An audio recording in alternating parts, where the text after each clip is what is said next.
এ মানুষগুলো আজ ঠিক কাবিলের মতো চরিত্র নিয়ে রাস্তায় নেমেছে।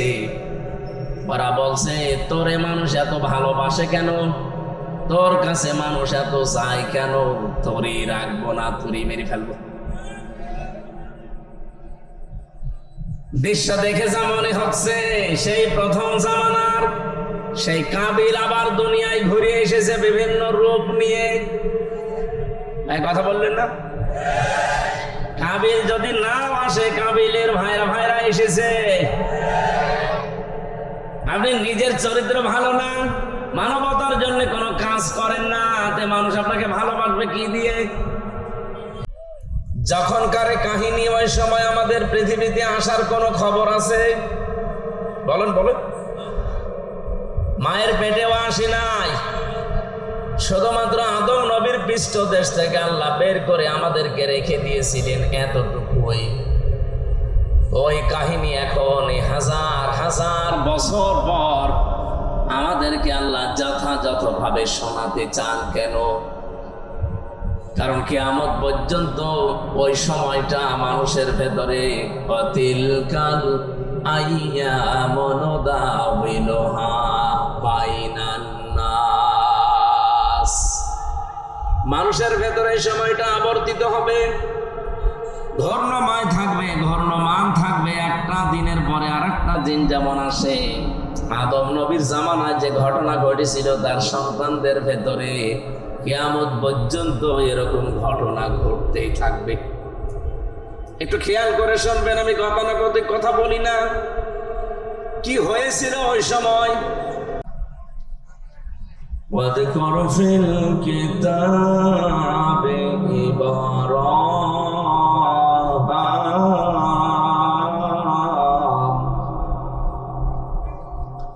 واذكر في الكتاب إبراهيم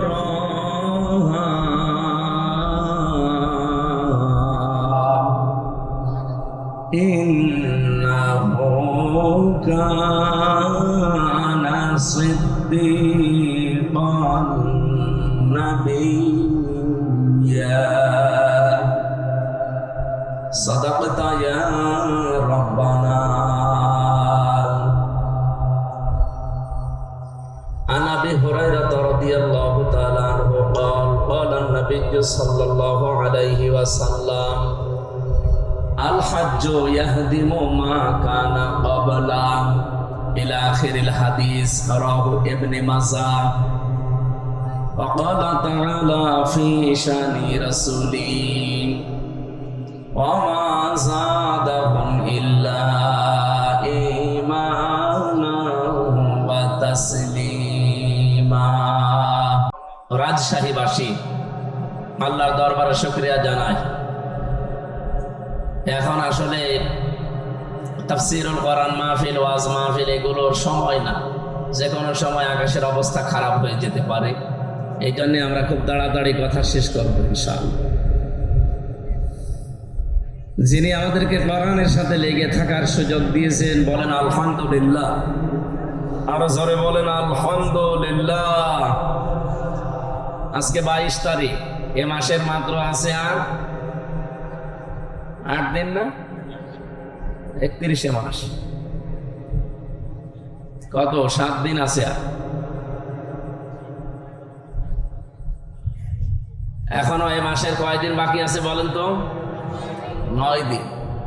আর সামনে মাসের এখনো 6 বা 7 তারিখে সব মিলে 15 দিন। 15 দিন পরে একটা গুরুত্বপূর্ণ দিন আমাদের সামনে ছায়া ফেলতে যাচ্ছে, যার পরিচয় আমরা অনেকে জানি অনেকে জানি না। নাম কি? ঈদুল আজহা। নাম কি? বলেন বলেন। এটা একেবারে পৃথিবী যেদিন তৈরি হয়েছে, দুনিয়াতে আল্লাহ যখন মানুষকে পাঠানো আরম্ভ করেছে, ওই সময় থেকে এই দিবসটা পালন হচ্ছে। মুসলমানদের দিবসই এই দুইটা, একটা ঈদুল আজহা আর একটা ঈদুল ফিতর। ঈদুল ফিতরটা হয়তো সেই দুনিয়া তৈরি হওয়ার পর থেকে ছিল না, কিন্তু ঈদুল আজহা এটা ছিল। কথা বুঝতেছেন? আল্লাহ রাব্বুল আলামিন বলেন ওয়াতলু আলাইহিম নাবা বানাই আদাম বিল হক।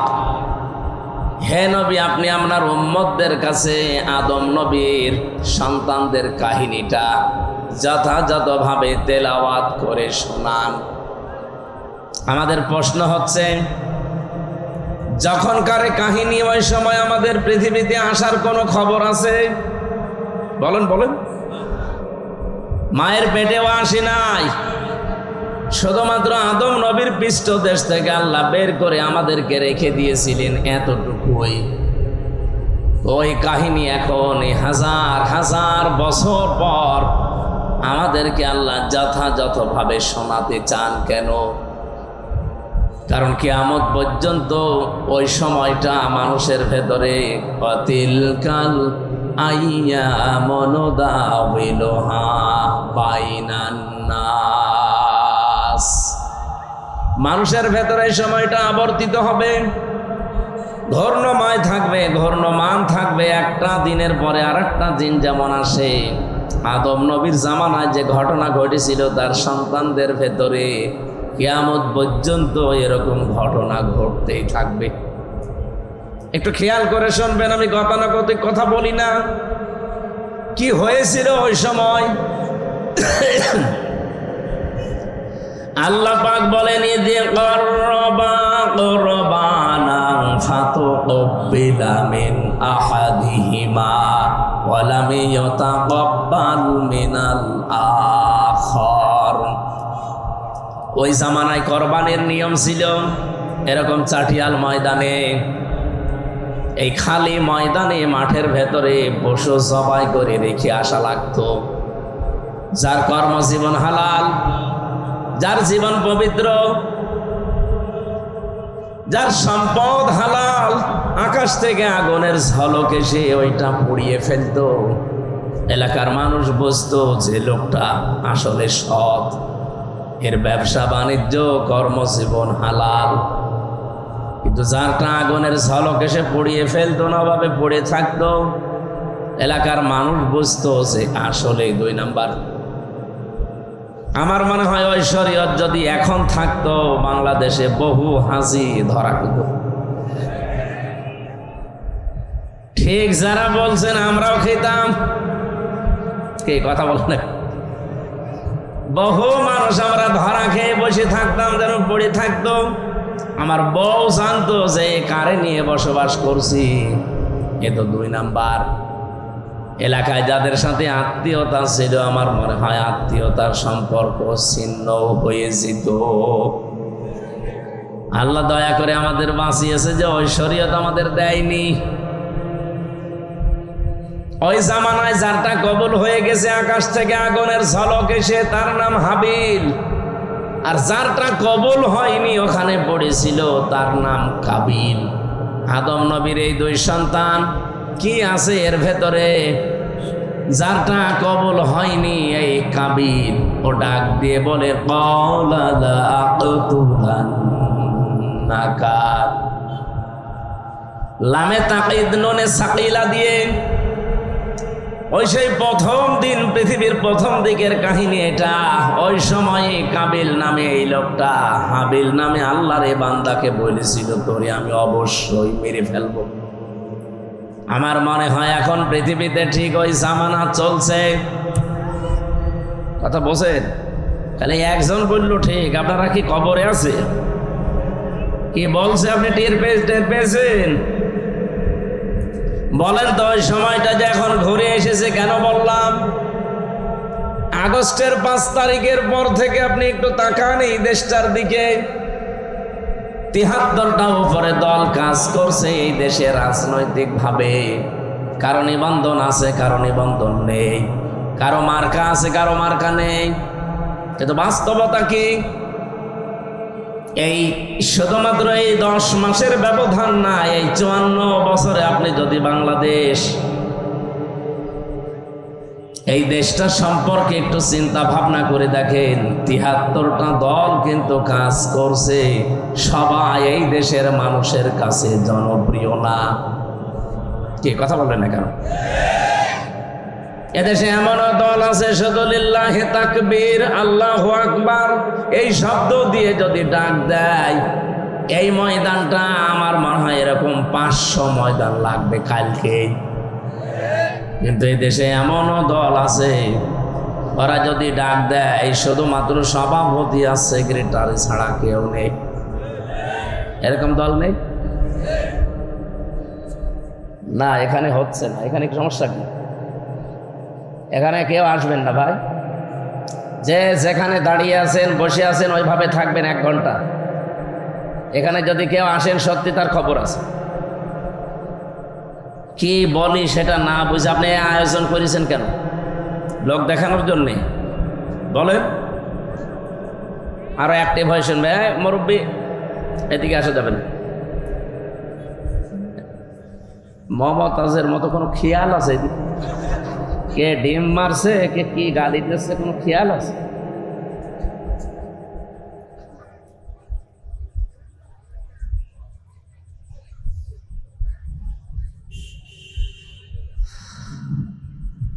রাজশাহীবাসী এই 54 বছরে মানুষের জন্য নিজের ইমানের ওপরে চলতে গিয়ে কত মানুষ এই দেশে আজ জনপ্রিয় হয়ে গেছে। তাদের কথা মানুষ আর শোনে, তাদের কথা বললে মানুষ স্পন্দন করে। কিন্তু কিছু মানুষ যাদের ডাকে মানুষ আসে না, এ মানুষগুলো আজ ঠিক কাবিলের মতো চরিত্র নিয়ে রাস্তায় নেমেছে। ওরা বলছে, তোরে মানুষ এত ভালোবাসে কেন? তোর কাছে মানুষ এত চায় কেন? তোরে রাখবো না, তোরে মেরে ফেলবো। দৃশ্য দেখে যা মনে হচ্ছে সেই প্রথম জামানার সেই কাবিল আবার দুনিয়ায় ঘুরে এসেছে বিভিন্ন রূপ নিয়ে। কথা বললেন না? কাবিল যদি নাও আসে, কাবিলের ভাইরা এসেছে। আপনি নিজের চরিত্র ভালো না, মানবতার জন্য কোনো কাজ করেন না, তে মানুষ আপনাকে ভালোবাসবে কি দিয়ে? আপনি যে পৃথিবীতে উত্তম, আপনি যে পৃথিবীতে ভালো, সবচাইতে উত্তম জাতি আপনি, কেন? কুনতুম খায়রা উম্মাতিন উখরিজাত লিন-নাস তা'মুরুনা বিল মা'রুফি ওয়া তানহাউনা আনিল মুনকার ওয়া তু'মিনুনা বিল্লাহ। সূরা আলে ইমরানে এসেছে, তোমরাই শ্রেষ্ঠ জাতি, তোমাদেরকে আমি মানুষের কল্যাণের জন্য বের করেছি। সুতরাং পৃথিবীতে যার জন্য কল্যাণ সাধন হয়, যার দ্বারা মানুষের উপকার হয়, আল্লাহর কোরআনের এই ভাষা অনুযায়ী তারা পৃথিবীতে শ্রেষ্ঠ। এ ঘোষণা দিয়েছেন কে? বলেন বলেন। তাহলে আপনার শ্রেষ্ঠত্ব শুধু চেহারা ভালো, আপনি ধনী মানুষের সন্তান, আপনি বড় রাজনৈতিক দলের নেতা কর্মী, এই জন্যে না। আপনার সম্মান আমার আল্লাহর কাছে এই জন্যই যে আপনি মানবতার উপকার করেন কিনা। কি? তা'মুরুনা বিল মা'রুফ ওয়া তানহাউনা আনিল মুনকার, দুইটা বিষয় মাস্ট বি আপনার ভেতরে থাকতেই হবে। আপনি ভালো কাজে আদেশ করবেন না অনুরোধ করবেন? বলেন বলেন। এই আয়াতটা নিয়ে সারা দেশে সমস্যা। সবাই আমরা বলি সৎ কাজে আদেশ করো, অসৎ কাজে নিষেধ করো। এটা বাংলা অর্থ হয় না। এই দেশে যারা আমরা আয়াতের বাংলা করেছি তারাই প্রথম অংশটা মানি না, দ্বিতীয় অংশটা হালকা মানি। আপনি বলেন তো, সৎ কাজে আদেশ করার অনুরোধ করা কি এক? বলেন বলেন। বাংলাদেশে বহু মানুষ আর সৎ কাজে অনুরোধ করে। বড় কোরআন শরীফ আপনাকে আমি ছেড়ে দিলাম, একটা আয়াত দেখান তো যেখানে আছে যে আমার বান্দারা সৎ কাজে অনুরোধ করো। আছে?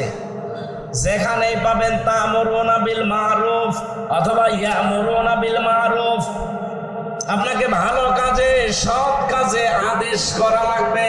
আর আদেশ করলে আদেশের জায়গায় থাকা লাগে। এক কথা বলে না কেন? আপনি বলেন 54 বছর ইসলাম এই দেশে আদেশের জায়গায় আছে, অনুরোধের জায়গায় আছে। আমরা চাই ইসলামকে আদেশের জায়গায় নিয়ে যেতে। এটার জন্য যদি কোনো মানুষ বলে যে আমি আদেশ দিতে চাই ইসলাম দিয়ে, তাহলে আমার চেয়ার লাগবে, ওই চেয়ার আমি বসতে চাই।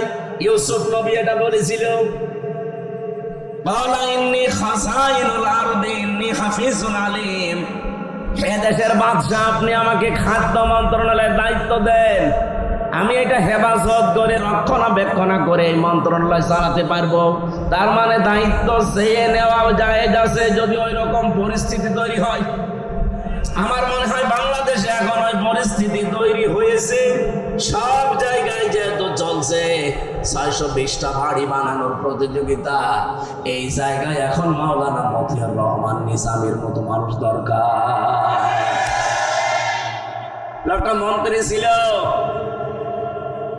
মন্ত্রণালয় চালানোর পরে 36 টাকা বেঁচেছিল, এটা আবার সরকারকে ফেরত দিয়েছে। আপনি দেখান বাংলাদেশে আর একটা মন্ত্রী এরকম। আবার কি দেখতে চান, সে তো দেখিয়েই গেছে। এইরকম মানুষগুলো যদি এখনো এই দেশের দায়িত্ব চেয়ে নেয় যে আমাকে 5 বছরের জন্য দেন, দেখেন আমি কিভাবে হেফাজত করি, এর ভেতরে হয়তো একজন হবে অধ্যাপক আবুল কালাম আজাদ। আপনি ওরান্দাজ না চিনলে একটু বোঝেন। যদি ওনার আদর্শ থেকে বিস্মৃত হয়ে যায়, ওনারে ভোট দেওয়া দূরের কথা, ওনার দিকে তাকানো যায় নেই।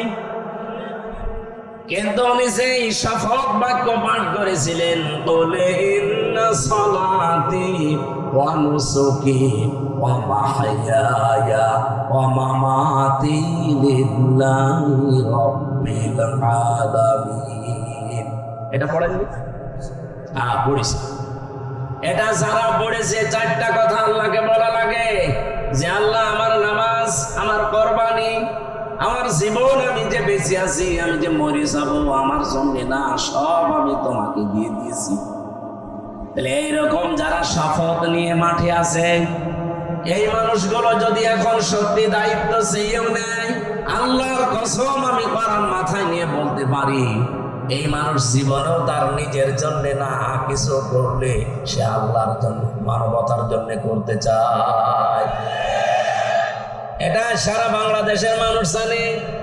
আপনি 73টা যে দল বললাম, একটা দল আপনি দেখবেন শুধু ওই দল বাদ দিয়ে যত দল এই দেশে আছে, তারা দায়িত্ব নেওয়ার জন্য মারামারি করে, না দিলে আবার হত্যা পর্যন্ত করে ফেলে। এটা একটা দল আমি পেয়েছি দায়িত্ব নেওয়ার জন্য মারামারি না, এদের দিতে গেলে আর কান্নাকাটি করে। আমি কি বেশি বললাম না বানিয়ে বললাম? এটা সারা দেশে বাংলাদেশের মানুষ জানে না। জেলা সভাপতি হওয়ার জন্য মানুষ মারামারি করে, এমনকি বিপক্ষে যারা আছে মেরে ফেলে। অথচ বাংলাদেশ জামাত ইসলামী, ইসলামী ছাত্র শিবির, ইসলামী ছাত্রী সংস্থা, আমি নিজে দেখেছি, জেলা সভাপতি, জেলা আমির হওয়ার জন্য দায়িত্ব দিতে চায়, নেওয়া তো দূরের কথার কান্দে। অন্যান্য জেলা আমির, জেলা সভাপতি যারা হয়, তাদের তো উপায় আছে বিভিন্ন, আর এই দলটায় উপায় না, আরো নিজের যা আছে সব মিলিয়ে দেওয়া লাগে। এই জন্যই তো কান্দে যে আমি একে করছি, যা ছিল অন্তত এগুলো থাকবে না, সব চলে যাবে। সব চলে যাওয়ার পর এদের কোনো দুঃখ নেই, কারণ ওরা এই কথা বলে এ রাস্তায় এসেছে যে আমার নামাজ, আমার কোরবানি। এখানে নুসুক শব্দের অর্থ 3টা। নুসুক মানে কোরবানি করা, নুসুক মানে হজের কার্যকলাপ এখন যেটা চলছে, নুসুক মানে ইবাদত বন্দেগী। আমার যত কিছু সব তো আমি আল্লাহকে দিয়েছি, এখন আমার নিজের বলতে আর কিচ্ছু নেই। কথা বলে ঠিক কিনা? এই জন্য এই মানুষগুলো কাঁদে। ভালো কাজের আদেশ, এটা আদেশের জায়গায় না থাকলে জীবন অনুরোধ করে ভালো কাজ করা যায় না। আমাদের দেশে যেটা হচ্ছে, এটাকে আদেশ হয় না, অনুরোধ হয়। বলেন বলেন। আর ভালো কাজ কোনটা? এখানে যে আপনি তা'মুরুনা বা ইয়ামুরুনা বিল মারুফ বললেন, মারুফ মানে বলেন বলেন, কেউ যদি এখানে জেনে থাকেন বলেন যে মারুফ মানে কি? আমার মনে হয় আলেম পর্যন্ত বলবে এখানে অনেকেই যে মারুফ মানে ভালো কাজ। কে বলেছে আপনাকে? আপনি একটা অভিধান নিয়ে এসে দেখান তো যে মারুফ মানে ভালো কাজ লেখা আছে। এই শব্দটা এসেছে উরফুন থেকে, আরাফা ইয়ারিফু উরফুন। এর বাংলা অর্থ হচ্ছে পরিচিত হওয়া। আদম আর হাওয়া সেই ময়দানে 350 বছর কন্দন করার পরে এক জায়গায় পরিচিত হয়েছিলেন, ওই জায়গাটার নাম আরাফাতের ময়দান। বাংলা অর্থ কি? পরিচিত হওয়ার জায়গা। কি বুঝলেন এখান থেকে? আল্লাহ যে বারবার কোরআনে দিলেন যে ভালো কাজের আদেশ দাও, বাংলা অর্থ এটা না, পরিচিত কাজের আদেশ দাও। পরিচিত কাজ কি বলেন? খালি তাফসীর শুনতে আসা না, কিছু ভেতরে থাকা লাগবে। পরিচিত কাজ কি? আপনি কখন পরিচিত হয়েছেন ওই কাজের সাথে? কোন দিন আপনার ওই কাজের সাথে পরিচয় ঘটেছে আপনাকে এখন মিলানো লাগবে। এবারে দিকে তাকান, ক্লাস চলছে। এই যে তা'মুরুনা বিল মারুফ বা ইয়া'মুরুনা বিল মারুফ, তোমরা নির্দেশ দাও, আদেশ করো পরিচিত কাজগুলো। পরিচিত কাজ কি? কখন পরিচয় হয়েছে আপনার সাথে? কিভাবে পরিচয় করেছেন বলেন? এখন যদি আমি প্রশ্ন করি, আলেমরা ছাড়া তো কেউ এখানে বলতে পারবে না যে পরিচিত কাজ কি আর কখন আমি এ পরিচিত কাজের সাথে আসলে পরিচয় হলাম। পারবেন বলতে? না। তোরা কোরআন শরীফে এই শব্দটা কতবার আছে কোনদিন চিন্তা ভাবনা করে পড়েননি? শুধু পড়ে গিয়েছেন সওয়াবের নিয়তে। হ্যাঁ, নিয়তে সওয়াব আপনার হয়েছে, কিন্তু যে উদ্দেশ্যে আল্লাহ এটা নাযিল করেছিলেন তার পারপাস আদায় হয়নি। এই জন্যে তো দেশে এখন এই অবস্থা। আমরা এইটাই বোঝাতে চাই যে আমরা পরিচিত কাজের আদেশ করব, আর পরিচিত আমি হয়েছি ওই কাজের সাথে কবে? আমাদের যিনি আদি পিতা হযরতে আদমের কথা যেহেতু আরম্ভ করেছি, বলেন তো ওনাকে আল্লাহ তৈরি করার পরে সর্বপ্রথম কিছু জিনিসের নাম আল্লাহ তাকে শিখিয়েছিলেন। এটা শোনেননি? বলেন না কেন? আল্লাহ রাব্বুল আলামিন নিজে তখন শিক্ষক ছিলেন, আর ক্লাসরুম ছিল এই পবা, নাকি কোন জায়গা? ক্লাসরুম ছিল জান্নাত।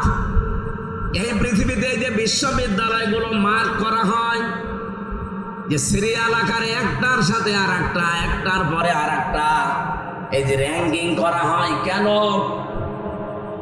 এই দুনিয়াতে এখন 257টা দেশে 1000 বিশ্ববিদ্যালয়ের যে তালিকা দেওয়া আছে, তার ভেতরে বাংলাদেশের একটাও নেই, রাজশাহী ভার্সিটিও নেই। তাহলে কি এখানে লেখাপড়া এর চাইতে মানে এখানে হয় না? বা যে 1000-এর তালিকা ওখানে কি এমন হয়? কয়েকদিন আগে আমি মালয়েশিয়া ছিলাম, ওখানে যতগুলো বিশ্ববিদ্যালয় আছে মাত্র একটা ওই 1000-এর ভেতরে স্থান পেয়েছে। ওই দেশেও আমাদের চাইতে প্রায় 5 ডবল বড় মালয়েশিয়া। কত বিশ্ববিদ্যালয় ওই দেশে আছে? আমাদের দেশে যদি মনে করেন 1000টা আছে, সারা দেশ মিলে সরকারি বেসরকারি মিলে, তো ওই দেশে তাহলে 5000 আছে, তার ভেতরে মাত্র একটা র্যাঙ্কিং এ স্থান পেয়েছে। আমি যেখানে পিএইচডি করার জন্য চিন্তায় আছি, মালয়েশিয়া ইন্টারন্যাশনাল ইসলামিক ইউনিভার্সিটি, এইটাও তালিকায় নেই।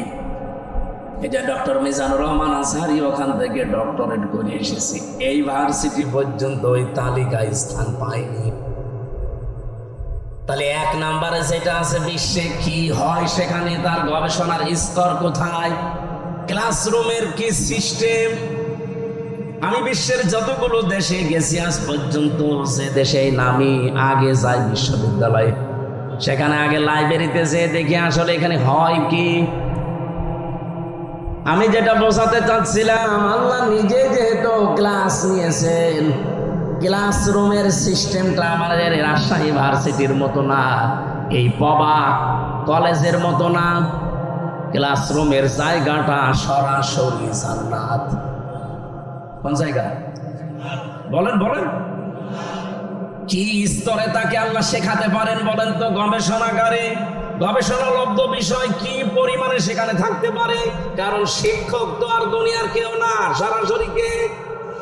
আর ছাত্র আমির হামজা না, ছাত্র উজ্জ্বল না, ছাত্রকে আদম নবী, একজন নবী। কোনদিন ভেবেছেন যে ওই দিন আল্লাহ কি শিখিয়েছে তাকে? কোরআনে কারীম আমাদের জানাচ্ছে ওয়াল্লামা আদামাল আসমাআ কুল্লাহা। এই যে ইসমের বহুবচন আসমা, আল্লাহ পাক তাকে শিখিয়েছিলেন বিভিন্ন নাম।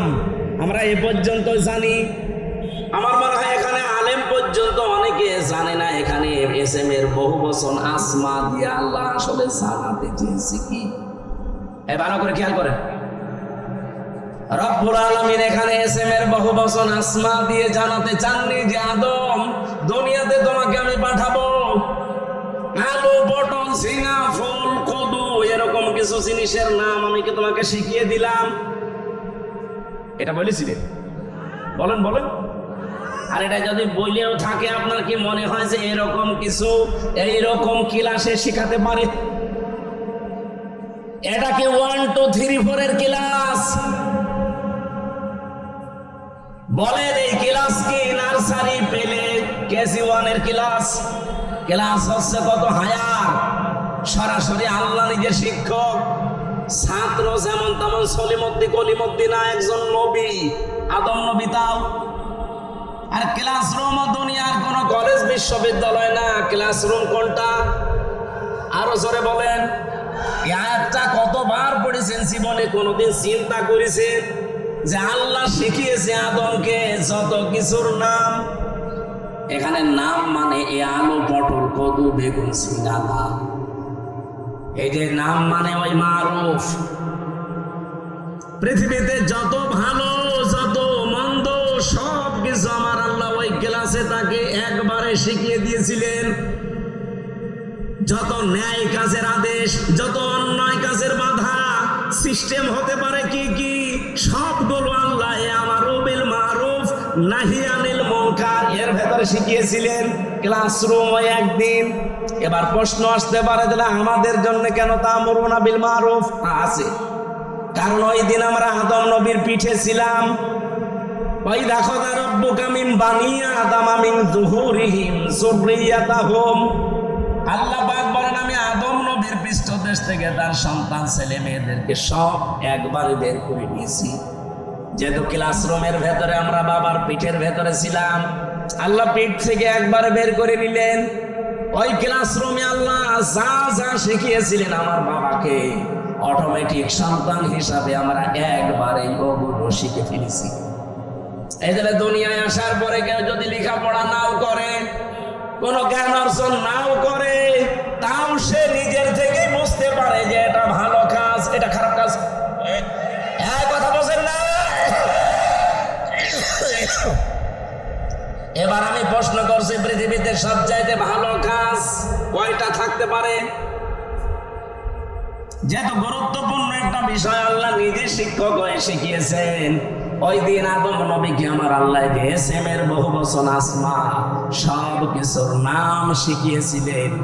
এই কুল্লাহা সব কিছুর নাম বলতে যত ভালো কাজ, ন্যায় কাজ, যত অন্যায় কাজ, মন্দ কাজ, এগুলোর থিওরি কি হতে পারে, এগুলো কি করে আদেশ দেওয়া লাগে, কি করে বাধা দেওয়া লাগে, সবগুলোর সিস্টেম আল্লাহ ওই একদিন এক ক্লাসে বাবাকে শিখিয়েছে। আর সন্তান হিসাবে আমরা অটোমেটিক ওগুলো পেয়ে গেছি। এইরকম ভালো কাজ অন্যায় কাজ আছে পড়া কোরআন শরীফে 500 কয়টা? বলেন বলেন। এই 500টা ভালো কাজ, ন্যায় কাজ, 500টা অন্যায় কাজ এই বাংলাদেশের সবগুলো চলছে। বলেন না, ভালো কাজের একটা আপনি দেখান যে এটা ভালো কাজ চলছে। আমি যে 500টা ভালো কাজ পড়া কোরআন শরীফ থেকে বের করতে পেরেছি, একটাও এই দেশে চলে না। আপনাকে বের করাই হয়েছে মানুষের কল্যাণের জন্য। কি কল্যাণ করবেন? ওই ভালো কাজগুলো, ন্যায় কাজগুলো যদি নাই জানেন, ওইটা জানার জন্যই তো কোরআনের কাছে আসতে হয়। আমি এবার একটা একটা করে যদি ভালো কাজের বর্ণনাও দিতে থাকি, ন্যায় কাজে, বলেন তো যে জেনা করা এটা ভালো কাজ না অন্যায় কাজ? আরো জোরে বলেন। এই অন্যায় কাজে কি নিষেধ করবেন না অনুরোধ করবেন? হ্যাঁ, বাংলাদেশে নিষেধ পর্যন্ত করা যাচ্ছে না। আজ যারা নারী সংস্কারের নাম নিয়ে, সমান অধিকারের নাম নিয়ে ঢাকার রাজপথে পিঠ পেট সব খুলে যে আমরা সমান অধিকার চাই, এই কথা যারা বলছে বলেন এরা প্রত্যেকেই বেশ্যা কিনা? ওরা নিজেরা বলছে আমরা চেয়েছিলাম হিস্সা, হয়ে গেছি বেশ্যা। আপনি আসলেও বেশ্যা। আপনার চেহারার দিকে তাকিয়ে দেখেন কি সমস্যা। কি আপনার পানি কেন কি দেওয়া লাগবে না, আপনি নড়াচড়া করবেন ক্লাসে এরকম করেন মনে হয়? আপনার মাথায় তো কিছু ঢুকবে না, এভাবে ক্লাস করা যায়? বলেন তো, যারা 1 থেকে মাস্টার্স পর্যন্ত ক্লাস করেন এদিকে দিকে তাকান, কি বলছে ওইটা আত্মস্থ করা লাগবে না? সারা জীবন খালি মারুফ মারুফ শুনেছে, মারুফের বাংলা অর্থ জিজ্ঞাসা করলেও বলতে পারছেন না। কি ক্লাস করছেন আপনি? 500টা এরকম ন্যায় কাজ আছে কোরআনে, 500টা অন্যায় কাজ আছে, একটাও জানি না। খালি তা আমরুনা বিল মারুফ তানহানা আনিল মুনকার শুনে যাচ্ছে, সে জন্মের পর থেকে আমর শুনছি, অথচ এটার সাথে পরিচিত হয়েছি কবে আমরা তাও জানি না, কিভাবে হয়েছি আমরা তাও জানি না। আজ আমরা যে শ্রেষ্ঠ জাতি পৃথিবীতে, কেন শ্রেষ্ঠ হলাম তাও জানি না, যার কারণে শ্রেষ্ঠ ওইটাই নেই। আপনি আন্দাজে দাবি করলে হবে? এখানে ন্যায় কাজ অন্যায় কাজ এটা আপনাকে এই মুহূর্ত থেকে জানা লাগবে। আমি নিজে আমার প্র্যাকটিক্যাল লাইফে দেখলাম, জেলে যাওয়ার আগে আমি 20 সালে গ্রামে একটা জেনা হয়েছিল। 2 জনই বিবাহিত এবং বিবাহিতা, তাদের সাক্ষী এবং প্রমাণও 4 জন ধরা পড়ে গেছে। কলমের মাথার ভেতরে যেমন মাথা দিলে যা অবস্থা, ঠিক ওই অবস্থায় তাদেরকে ধরে ফেলেছে। কয়জন? 4 জন সাক্ষী আছে পুরা। আমার কাছে এসে বলছে, হুজুর এই যে জেনা করেছে এরা, আপনি বিচার কি করবেন, একটা ফতোয়া দেন। আমি কি ফতোয়া বানাবো? বলেন বলেন। সূরা নূরের ভেতরে আছে, যদি বিবাহিতা এবং বিবাহিত কোন নারী পুরুষ জেনা করে আর যদি সাক্ষ্য প্রমাণ হয়ে যায় 4 জন, কয়জন? তাহলে তার শাস্তি হচ্ছে মাটির ভেতরে বুক পর্যন্ত গেড়ে দিয়ে পাথর বা ইট দিয়ে মেরে ফেলতে হবে। এই বিচার, এই বিচার আমি বানিয়েছি। কার? আরো জোরে বলেন। এই বিচারের সাথে পরিচিত হয়েছে আমি কবে? ওই যে ক্লাসে। হয়তো ক্লাসের ওই কথাগুলো এরকম যারা আনবো না, এদিকে ওদিকে তাকাচ্ছেন, খালি পানির বোতল দিচ্ছেন, তারা তো 2 মিনিট পরে ভুলে যাবেন। তা আমি ভুলিনি, আমি যা পড়িয়েছি ঠিক আমি ওইভাবেই মনে রেখেছি। আর এইগুলোর ক্লাসের জন্য 1 থেকে মাস্টার্স পর্যন্ত আমাদের যে ক্লাস, এই ক্লাসে আমি পাইনি। এগুলোর জন্য গবেষণা করা লাগে। এই যে 1000 বিশ্ববিদ্যালয়ের র্যাঙ্কিং এ বাংলাদেশের কোনো বিশ্ববিদ্যালয় নেই। কেন নেই? কারণ ওই সমস্ত জায়গায় 99% গবেষণা হয়, 1% শিক্ষা হয়। আর আমাদের দেশে 1% গবেষণা হয়, 99% শিক্ষা দেয়। এই জন্য আমরা পর্যন্ত যেতে পারি না। আদম নবীকে আল্লাহ কি গবেষণা দিয়েছেন দেখেন, যে তোমাকে শুধু না কিয়ামত পর্যন্ত তোমার সন্তান যারা তারা পিঠে ছিল, ওয়াইদ আখাযা রাব্বুকা মিন বানি আদামা মিন যুহুরিহিম যুররিয়াতাহুম, এটা সূরা আরাফের 172 নম্বর আয়াতের প্রথম অংশে আছে। আমি দলিলগুলো শুধু আয়াত বলছি, বাড়িতে মিলাবেন, আপনার আরো আনন্দ লাগবে। আজ যদি সত্যি আমরা ভালো কাজের আদেশের জায়গায় থাকতাম, আমি ওই দিন শুধু ফতোয়া পর্যন্ত দিয়েছিলাম, আদেশ দিতে পারিনি। যদি সত্যি আমি আদেশ দিতাম আর গ্রামবাসী মিলে যদি ওদেরকে 2 জন সঙ্গে সার করতো, আমি বেঁচে থাকতে পারতাম। কথা বলে না কেন? পুলিশ তার পরের দিন ওদের সঙ্গে সার করার আগে আমার সঙ্গে সার করতো। হুজুর ফতোয়া দিয়েছেন ঠিক আছে, কার্যকর করলেন কেন? এদেশে কোরআনের আইন চলে। আমি কি বলতাম? চলে না, তাহলে আপনাকেই দেখি আসেন সঙ্গে সার করি। অথচ এই কাজটার সাথে আমি পরিচিত হয়েছে কি 5 বছর 10 বছর আগে। কবে? ওই দুনিয়া যেদিন তৈরি করেন আমার পিতা দাদি পিতাকে, সেই দিন থেকে আমি পরিচিত। এই জন্য দুনিয়ায় যারা আসে ও লেখাপড়া জানে না, কোনো ভার্সিটি কলেজে বিশ্ববিদ্যালয়ে কোনো জায়গায় পড়েনি, ভালো কাজ কোনটা, অন্যায় কোনটা, সে ভেতর থেকে আসে না। সে নিজের থেকে বলতে পারে না যে না এটা অন্যায় কাজ, এটা ভালো কাজ। এটা আপনি শিখলেন কোন থেকে? এর সাথে পরিচিত হয়েছেন আপনি ওই ক্লাস থেকে। এখানে দুনিয়ায় যত অন্যায় কাজ আছে, এই অন্যায় কাজের সাথে পরিচয় আমাদের আজকে না, কালকে না, বহুদিন আগে। এই অন্যায় কাজগুলো বন্ধ করার জন্য সেখানে থাকা লাগে, আর 54 বছরও আমরা সেখানে যেতে পারি নাই। এই জন্য কোনো অন্যায় বন্ধ হয় না। ওই জায়গায় যাওয়ার জন্য আজ বাংলাদেশ চেষ্টা করছে যে ওখানে যদি যেতে পারি, ভালো কাজ কোনটা অমন্দ কাজ কোনটা ঠিক আমি তো আগেই জানি, ওগুলো শুধু এখন বাস্তবতায় রূপ দেব। আমি বললাম যাদেরকে যে ভালো কাজে বাংলাদেশে আদেশ নেই, অনুরোধ আছে, একদল আবার বলবে হুজুর আপনি আমাদেরকে খোঁচা দিলেন। আপনাদের খোঁচা দিয়েছি? আপনি তো আদেশ করতে জীবনও পারেন না, আপনি তো অনুরোধ করেন চলো ভাই সলিমদ্দি নামাজ পড়তে যায়। এটা কি আদেশ না অনুরোধ? বলেন বলেন। ইসলামের কোন কাজ অনুরোধ আছে? নেই। সব কাজ ডু ইট, এটা কর, এইরকম আদেশ। এবার আসে ওয়ায়ানহাউনা আনিল মুনকার, যারা অন্যায় কাজে বাধা দেয়। আমরা বলি যে অন্যায় কাজে নিষেধ করে, কে বলেছে আপনাকে? অন্যায় কাজে এখানে বাধা দেওয়ার নিষেধ করা এক জিনিস না। ও বাবা সলিমদ্দি এই গাছটা কেটো না, এটা নিষেধ করলাম। কিন্তু এটা যদি মানে বাধা দিতে হয়, তাহলে যে ওই গাছ কাটবে তার চাইতে আমার শক্তিশালী হওয়া লাগবে। এক কথা বলেন না কেন? এদেশে এরকম শক্তিশালী জায়গায় আমরা আছি। তাহলে চাঁদাবাজি যারা করে, এখানে যে যদি বলে ভাই না এই কাজ ভালো না, আস্তাগফিরুল্লাহ, ও বলবে রাখেন আপনার আস্তাগফিরুল্লাহ, টাকা দেন। আমরা অন্যায় বন্ধ করার জন্য যে বাধার প্রাচীর তৈরি করা দরকার, যে সিস্টেম গুলোতে যাওয়া দরকার, ওই লাইনে আমরা নেই। এই জন্য আজ এই দেশে কোনো অন্যায় এখনো পর্যন্ত বন্ধ নেই, প্রকাশ্যে গোপনে চলছে। আমার কুষ্টিয়াতে কালকে কুমারখালী থানায় গাছি কালোর চম্পাবতীর গান হতো, অর্ধ উলঙ্গ নাচ, এগুলো চলছে আবহমান কাল থেকে। এবার বাংলাদেশ জামাত ইসলামী ছাত্র শিবির বলেছে না, আমাদের এই থানায় এই এরিয়ার ভেতরে এই গণার কাজ আমরা করতে দেব না। নিষেধ শুধু না, বাধার প্রাচীর তৈরি করেছে, প্রতিবন্ধকতা সৃষ্টি করেছে। এখন এদের চাইতে যারা আরেকটু উপরে আছে বলছে কি এই দুই দল লেগে গেছে। কালকে হাসপাতালে দেখেন কত মানুষ ভর্তি। আমার তো মনে হচ্ছে এখনো পর্যন্ত দেশে কেউ হাবিল কেউ কাবিল কাজ করছে।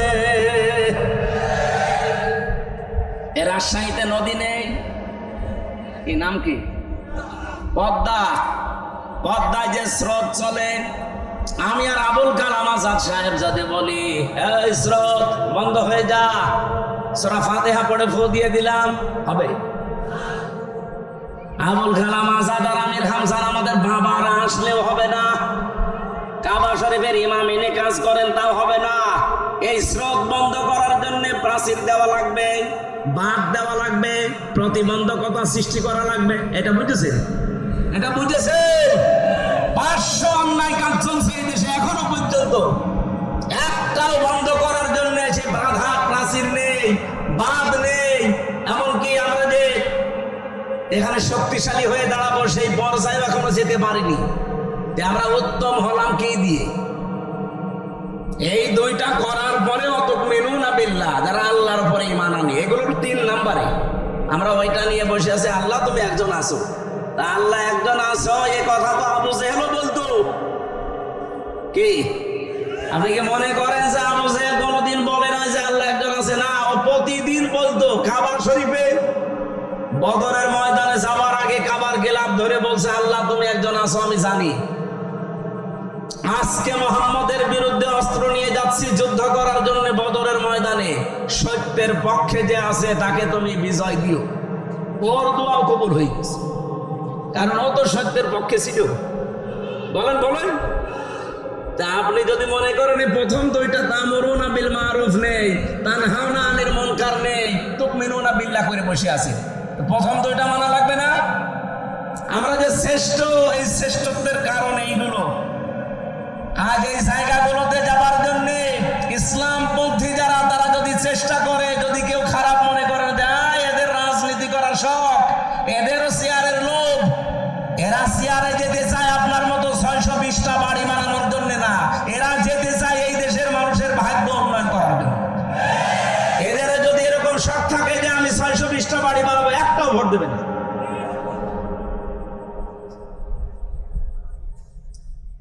কোন কারণে আমার এই ঝামেলাপূর্ণ রাস্তায় আসার দরকার? আমার কোনো দরকার ছিল না। আমি আমার নিজেরটা বলছি, কালাম ভাই তার নিজেরটা বলো। সারা জীবন ছাত্র ছাত্রী পড়িয়েছে, অধ্যাপক ছিল, জীবনের শেষ বয়সে এসেছে পেনশন পাবে, 25, 30, 40, 50 লাখ টাকা পাবে। যা জীবন আর বাকি আছে আরামে খেয়ে চলে যেতে বাধ্য। কোন কারণে রক্ত পিচ্ছিল পথে এই মানুষের ঝামেলাপূর্ণ জায়গায় আসা লাগবে বলেন? আল্লাহ আমারে যা দিয়েছে, আমার বাবার যা আছে, আমি মরণ পর্যন্ত যদি আরামে থাকতে চাই কোনো অসুবিধা নেই। কোন কারণে আমার এই রক্ত পিচ্ছিল পথে মানুষের এই গালি গালাজ, অপমান, অপদস্থের পথে আসা লাগবে? আমি দেখতে পাচ্ছি এই রাস্তাগুলোই না আসলে যারা আছে এরা একটাও এই রাস্তা ঠিক রাখবে না, রাস্তাও খেয়ে ফেলবে। এ কারণে আমাদের আশা লাগছে। আর এইটাকে এখন কেউ বলছে যে না, এরা রাজনীতি করছে, এটা ধর্ম ব্যবসা করছে। আমারটা যদি ধর্ম ব্যবসা হয়, আপনারটা কি বলেন? আমার এটা যদি ধর্ম ব্যবসা হয়, আপনারটা কি আপনি বলেন? আপনি তো 5 বছর পরে ঠিকই মমতাজের মতো হয়ে যাবেন, 5 বছর পরে ঠিকই আপনি সালমান এফ রহমানের মতো হয়ে যাবেন, কিন্তু 5 বছর পরে আমি সালমান এফ রহমান না, আমার মনে হয় যা আছে এর চাইতে আরো 3 ভাগের 2 ভাগ চলে যাবে।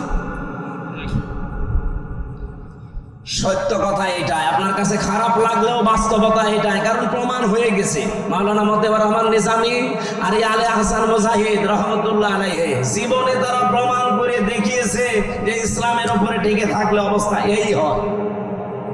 তারা যদি লাইনে না এসে নিজেরা শুধু মসজিদের ইমামতি করে চলে যেত, জীবন কাটিয়ে চলে যেতে পারত। কি দেখিয়েছে আপনি দেখেছেন, তামাম দুনিয়া অবাক হয়ে আছে আজ পর্যন্ত। এই বাংলাদেশে দৃষ্টান্ত এই 54 বছরে কেউ দেখাতে পারে না যে মন্ত্রীর দায়িত্ব পালন করে আবার 36 টাকা ফেরত দেয়। আপনি বলেন তো কে আছে দেখান, আমি সেখানে যাব। অরাজ শাহী বাংশী, যেহেতু হযরত ইব্রাহিম আদম আলাইহিস সালাম তার সন্তানের কাহিনী আমাদেরকে আল্লাহ শোনাতে বলেছিলেন, আজ হাবিলের মতো কিছু মানুষ আমরা তৈরি হয়েছি। নিজেদের জীবনে পরিষ্কার পরিচ্ছন্ন করে, কর্মজীবন পরিষ্কার পরিচ্ছন্ন রেখে আজ আমরা মানুষের আস্থা ভাজন অলরেডি হয়ে গেছি। কিন্তু কাবিল যেটা, ও নিজেকে নিজে সংশোধন না করে, ওরটা কেন কবুল হয়নি ওগুলো আবিষ্কার না করে আমারটা হয়েছে, ও আমাকেই মেরে ফেলতে চায়। এরকম কাবিল দেশে নেই, এক কথা বলেন নেই। আমরা এখন হাবিলের ভূমিকায় থাকতে চাই। ওই দিন হাবিল বলেছিল,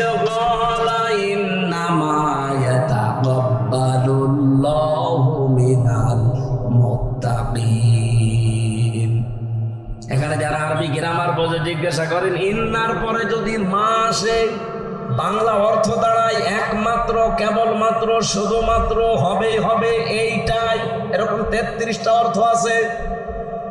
হাবিল ওই দিন জানাতে চেয়েছে, হে ভাই, আপনি আমার বয়সে বড়, আপনার শক্তিও শরীরে বেশি, দুনিয়ায় এসেছেন আপনি আগে, খেয়েছেনও বেশি, এখন আপনার সাথে তো আমি পারবো না। কিন্তু সাফ কথা শুনেন, আপনার কোরবানি কবুল হয়নি, আমারটা হয়েছে, আপনি এখন আমাকেই মেরে ফেলতে চান। আপনাকে জনগণ ভালোবাসে না চাঁদাবাজির কারণে, আপনার চরিত্রের কারণে, আর আমার জীবনে সব নেই, এই জন্য মানুষ আমাকে বিশ্বাস করে, আমার উপরে আস্থা রাখে, আর আপনি আমাকেই মেরে ফেলতে চান। সাফ কথা শুনে রাখেন, ক্বালা ইন্নামা ইয়াতাকাব্বালুল্লাহু মিনাল মুত্তাকিন। ইয়াতাকাব্বালু মোজারে, বর্তমান, ভবিষ্যৎ, প্রেজেন্ট, ফিউচার। শুধু আজকের দিন না, কিয়ামত পর্যন্ত শুধুমাত্র আল্লাহ গ্রহণ করে, কবুল করে মুত্তাকিদের জিনিসপত্র। এই জন্য আমরা এখন থেকে মুত্তাকি হওয়ার চেষ্টা করি। মুত্তাকি কি? মুত্তাকি শব্দের বাংলা অর্থ হচ্ছে ভদ্রলোক। মুত্তাকি শব্দের বাংলা অর্থ হচ্ছে বেঁচে থাকা। মুত্তাকি শব্দের শাব্দিক অর্থ হচ্ছে আল্লাহর নিষিদ্ধ কাজগুলো ঘৃণা ভরে ছেড়ে দেওয়া। মুত্তাকি শব্দের বাংলা অর্থ হচ্ছে যোগ্য হওয়া, নিজেকে যোগ্যতা পূর্ণ তৈরি করা। আপনি মুত্তাকির যতগুলো অর্থ বললাম, কোন অর্থে আপনি নিজে আছেন বলেন? আল্লাহর নিষিদ্ধ কাজ ঘৃণা করে ছেড়ে দিতে পারেন? পারেন? পারেন না। যেগুলো আপনি মোবাইলে দেখেন, ওইটা বাইরে দেখা জায়েজ আছে? যেটা মোবাইলে দেখেন ওইটা জায়েজ আছে? বাইরে যেই দৃশ্য দেখা জায়েজ, ওই দৃশ্য মোবাইলে দেখা জায়েজ। বাইরে যেই দৃশ্য দেখা জায়েজ নেই, ওইটা মোবাইলে দেখা জায়েজ নেই। এখানে আমার মনে হয় এমন অনেক মানুষ এমন আছে, এমন এমন দৃশ্য মোবাইলে রেখে দিয়েছে, এমন এমন ভিডিও আছে, নিজে দেখলে আনন্দ লাগে, ভালো লাগে, সুখ পায়, শান্তি পায়, কিন্তু অন্য কেউ দেখলেই লজ্জা পায়। এরকম ভিডিও আছে কার কার? হাত তোলেন তো। আলহামদুলিল্লাহ। না, ভালো, আলহামদুলিল্লাহ। এলাকায় মুত্তাকি তাহলে অনেক আছে, বোঝা যাচ্ছে। আর এক্ষুনি আমি চেক করবো জিহাদরে দিয়ে, যাও তো একটা একটা করে মোবাইল চেক করে দেখো, এমন এমন ভিডিও যদি থাকে যেটা নিজে দেখলে আনন্দ পায়, অন্য দেখলেই লজ্জা পায়।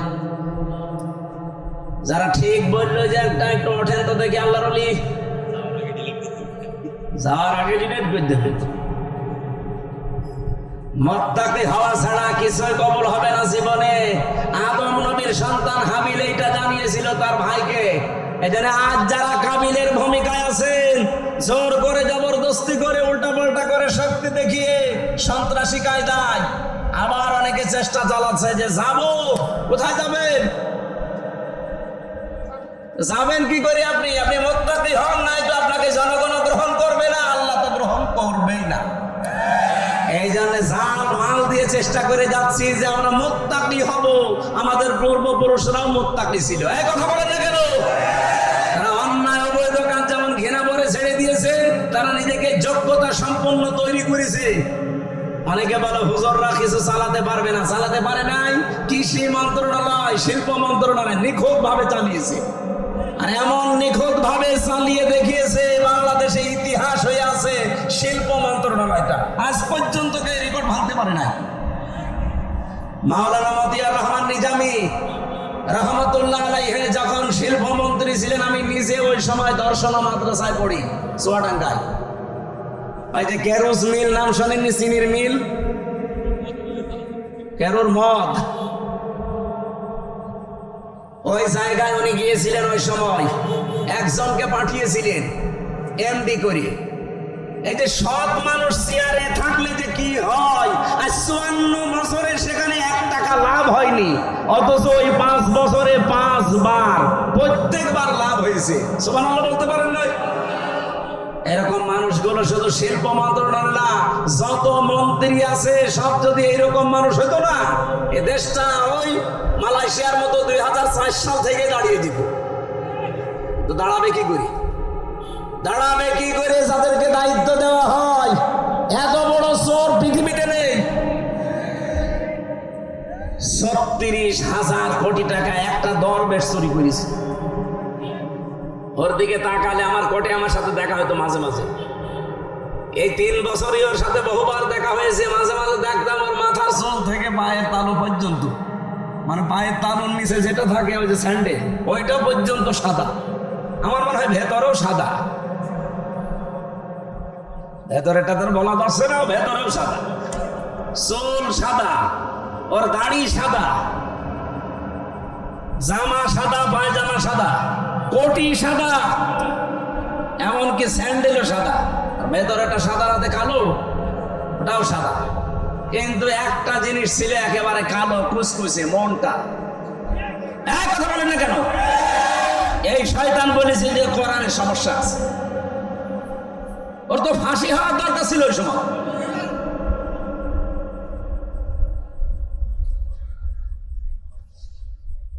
আমি তো বাস্তব কথা শোনাতে চাচ্ছি। এই এমডিকে উনি পাঠিয়েছিলেন রাত 3:30টার সময়, যে উনি জয়েন করেছে। চিন্তা করছে আজকে আমি একটা চমক দেখাবো। একেবারে মেন গেটে যে দারোয়ান আছে তারে বলছে, আপনি এখান থেকে একটু নিরাপদ দূরত্বে থাকেন, আপনার পোশাকটা আমারে দেন। ওই যে হাটে একটা লাঠি নিয়ে বসে থাকে, লাঠি নিয়ে দারোয়ানের মতো বসে আছে। ফজরের নামাজ শেষ করে সকাল 7টা থেকে আরম্ভ হয়েছে, মানুষ যাচ্ছে 10টা পর্যন্ত। এরপরে ডিউটি আর এক দলের আসবে। তখন বাজে 11:45।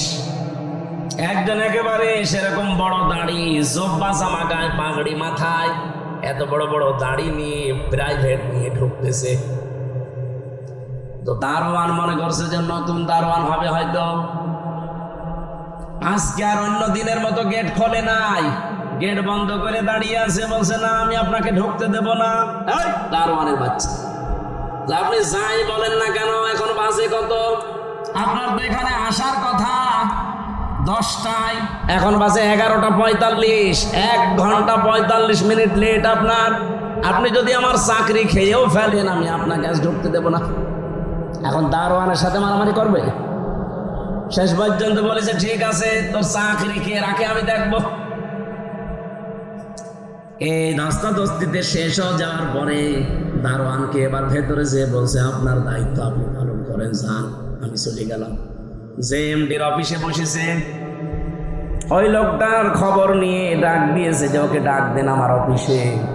অফিসে ঢোকার পরে যখন সালাম দিয়েছে, জবাব দিয়ে বলছে, দাঁড়ান, চেয়ারে বসার দরকার নেই, আপনি দাঁড়ান, আপনাকে আমি কয়েকটা কথা জিজ্ঞাসা করব। এখন বাজে হচ্ছে 11:45, আপনার 10টায় অফিসে আসার কথা।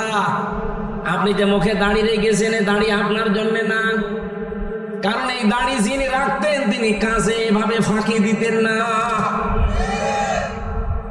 আপনি বিশাল জব্বা গায়ে দিয়ে এসেছেন, পাগড়ি মাথায় দিয়ে, এই পাগড়ি জব্বা আপনার জন্য না, কারণ এগুলো যিনি পরতেন তিনি জীবনে কোনোদিন কাজে ফাঁকি দেননি। আপনি কার আদর্শগুলো শরীরের ভেতরে ধারণ করে ফাঁকি দিচ্ছেন? আপনি 10টা থেকে 4টা পর্যন্ত ডিউটি করবেন, এইটা আপনার ইবাদত। কথা বলেন না কেন? আর আপনি 11:45, 1 ঘন্টা 45 মিনিট লেট। মাসের পরে তো ঠিকই বেতন নিয়ে নেবেন। আপনার বেতন হালাল হয় কি করে? আপনার নামাজ হয় কি করে? আপনাদের দাড়ি রাখা আপনার জন্য না, কেটে ফেলেন দাড়ি। ওই বছর এই লাভ হয়েছিল এই দেশে চিনির মিলে, ওই প্রথম শুরু হয়েছে। এই যে ডিউটি গুলো সঠিকভাবে পালন করা, কোন জিনিসে ভেজাল না দেওয়া, চুরি চামারি বন্ধ হওয়া, বিশেষ করে দুর্নীতি আর কোন জায়গায় নেই, সবাই টাইট হয়ে গেছে। ওরে বাবা, কি কঠিন মানুষ! 1 বার 2 বার 3 বার সিগন্যাল দেয়, 3 বারের পরে যদি সংশোধন না হয়, জনমের মতো করে বিদায় করে দেয়। একবারে ভয় দেখিয়েছে, সারা দেশে যত চিনির মিল সব টাইট হয়ে গেছে। কারণ ওনার উপরে যে আছে, যিনি পাঠিয়েছেন, তিনি তো সাধারণ মানুষ না, মাওলানা নিজামী সরাসরি পাঠিয়েছে ওনারে। বলেন তো যে এইবার বাংলাদেশে যে ইতিহাস তৈরি করে গেল, এখন যদি আবার ওই রকম আমরা তৈরি করে দিতে পারি, আল্লাহর কসম আমি দিয়ে বলতে পারি, বাংলাদেশ ও মালয়েশিয়া সিঙ্গাপুরের মতো দাঁড়িয়ে যাবে।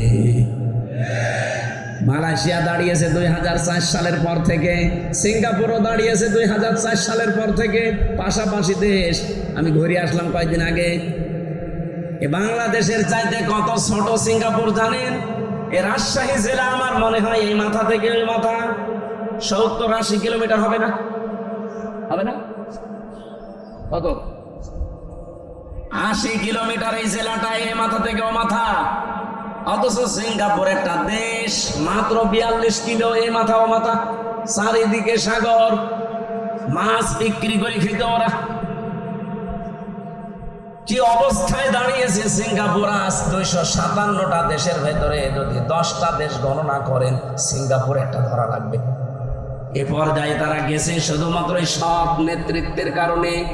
তারপরও তো তারা আল্লাহর আইন মানে না, শুধু যা আইন বানিয়েছে ওইটাই পুঙ্খানুপুঙ্খানু মানে। এই কারণে দাঁড়িয়েছে। আর আমরা শুধুমাত্র নিজেদের আইন না, এই দেশে যদি ইসলাম আসে পুরাটা চলবে আল্লাহর আইন। এই বলেন বলেন, 56,000 বর্গ মাইল পুরাটা চলবে কার আইন? আরো জোরে বলেন, কয়টা? 500। ওই যে পরিচিত যে বিষয়গুলো আদম নবী থেকে, ওই বিষয়গুলো আসবে পরিচিত সব, একটা একটা করে ব্যক্তি, পরিবার, সমাজ, রাষ্ট্রে কায়েম হয়ে যাবে 500। আর অন্যায় 500। সৎ কাজে আদেশ দেবে, অন্যায় কাজে নিষেধ করবে। এই প্রতিশ্রুতি ওনারা দিয়েছে। অন্য দলের ভেতরে যদি এই প্রতিশ্রুতি থাকে যে আল্লাযীনা ইম্মাক্কান্নাহুম ফিল আরদি আকামুস সালাত ওয়া আতাবুজ যাকাত ওয়া আমারু বিল মারুফ ওয়া নাহাউ আনিল মুনকার ওয়া লিল্লাহি আকিবাতুল উমুর, যেই দলের কর্মসূচিতে এই চারটা আছে আপনি তাকে এবার ভোট দেবেন, সে যেই হোক। আমি কারো দলে বিদলে নাই, এই চারটা কর্মসূচি যার কাছে পাবেন তাকে এবার ভোট দেবেন।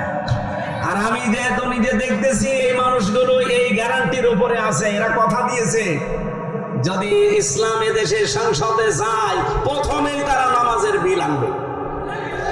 ওনারা জিজ্ঞাসা করেন, যদি বলেন না আমি নামাজের বিল প্রথমে আনবো না, আমি সুদের বিল আনবো, একটা ভোট দেবেন।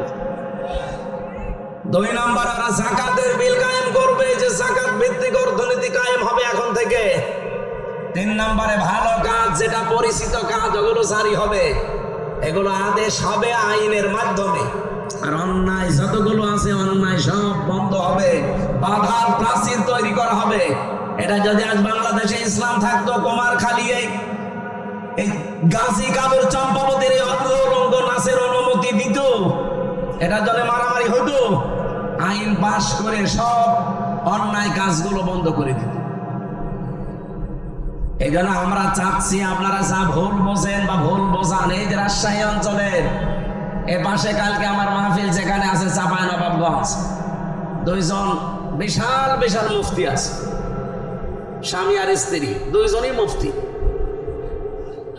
ভারতের কামান এরা, মুজাদ্দেদে জামান, কি ফতোয়া দিচ্ছে দেখেছেন? এরা কোনদিন 24-এর কথা বলে না, এরা শুধু কথা বললে 71, 47, 52। কথা বলছে না কেন? আরো কিছু তৈরি হয়েছে তাদের মুরিদ, এই পাবনার একটা হাবিব ঘোষণা দিয়েছে, এই পাবনা জেলার আটঘরিয়ায় জামাত ইসলামের কোন মানুষ আযানও দিতে পারবে না, নামাজও পড়াতে পারবে না। আপনি ঘোষণা দিয়ে শেষ করে দিলে হবে? আপনি নিজে নামাজ পড়াতে পারবেন? আজকে একজনের নামাজ দেখলাম, কি সূরা পড়ছে গো, জিবরাইল নতুন নাযিল করছে, আলাম তারা কাইফা ফাআলা রাব্বুকা বিআস। তাও তো আমি ভালো করে পড়ছি, এটা শোনান তো। কি তেলাওয়াত, দাঁত মুখ ভেঙে যাবে। এই কথা যে বলতে পারে, আমার মনে হয় তারে এখন থেকে ইমামতির জায়গায় দাঁড় করিয়ে দেওয়া লাগবে। আর এই যে আরেক চাপাবাজ যেটা ডিম খাচ্ছে, আমার বুখারী শরীফ, কোরআন শরীফ সব পড়া শেষ, হ্যাঁ পুরাটা চাপাবাজি। এই বহু চাপাবাজ এই দেশে এখনো আছে গোপনে, আর প্রকাশ্যে অনেকে 24-এর কথা বলে না, কথা বললেই 71, কথা বললেই 52, কথা বললেই 47। আরে ভাই, 71, 52, 47 আমরা কেউ ছিলাম না, আমরা ছিলাম 24-এ। এই যে মে মাস চলছে, আজকে 22 তারিখ, এই সামনে মাসের 10 তারিখে, জুন মাসের, এই দেশে জুলাই ঘোষণাপত্র অলরেডি প্রকাশ করা হবে। যখন এই ঘোষণাপত্র আসবে তখন অটোমেটিক ভাবে বাংলাদেশের সংবিধান বাতিল হয়ে যাবে। আর এই সংবিধান অনুযায়ী এখন যে চুপ্পু মিয়া আছে রাষ্ট্রপতিও অটোমেটিক বাতিল হয়ে যাবে। কথা বলেন না কেন? কারণ এই দেশ চলবে এখন 24-এর চেতনায়। কথা বলেন ঠিক কিনা?